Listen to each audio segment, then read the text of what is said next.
नमस्कार दोस्तों, इस वीडियो में हम तेनालीराम की कहानी नीलकेतु शेयर कर रहे हैं। एक दिन राजा कृष्णदेव राय के दरबार में नीलकेतु नाम का एक व्यक्ति आया। नीलकेतु अत्यंत दुबले-पतले व्यक्ति थे। वह दरबार में पहुंचा और राजा कृष्णदेव राय को बताया कि वह नीलदेश से आया है और दुनिया देखने के लिए यात्रा कर रहा है।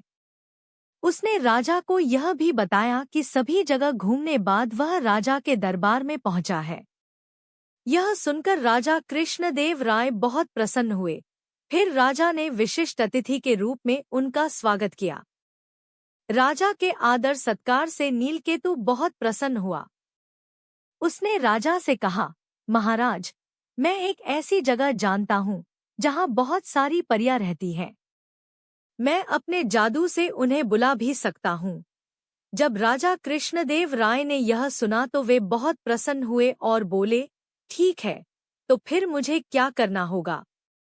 यह सुनकर नीलकेतु ने राजा से रात में तालाब के पास जाने को कहा और कहा कि वह मनोरंजन और नृत्य के लिए परियों को बुला सकता है। जब राजा ने ये बातें सुनी तो उन्होंने नीलकेतु की बात मान ली। और जब रात हुई तो राजा घोड़े पर चढ़कर तालाब की ओर निकले। जैसे ही राजा तालाब पर पहुंचे तो नीलकेतु वही किले के बाहर उनका इंतजार कर रहा था।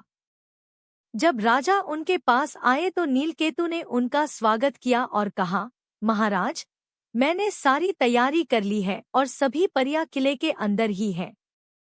जैसे ही राजा नीलकेतु को लेकर किले में दाखिल हुए के सैनिकों ने नीलकेतु को बंधक बना लिया।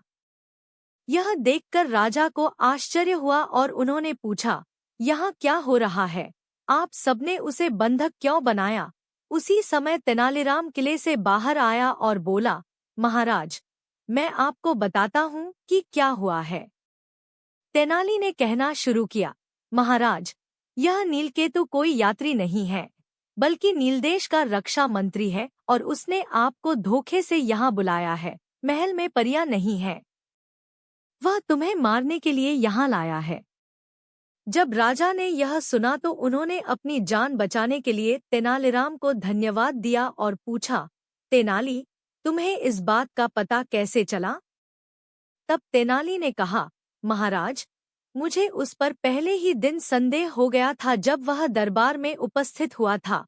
उसके बाद मैंने इसके पीछे अपने साथियों को जासूसी के लिए लगा दिया था। इससे मुझे पता चला कि वह तुम्हें मार डालना चाहता था। राजा कृष्णदेव राय ने तेनालीराम को उसकी बुद्धिमत्ता के लिए धन्यवाद दिया।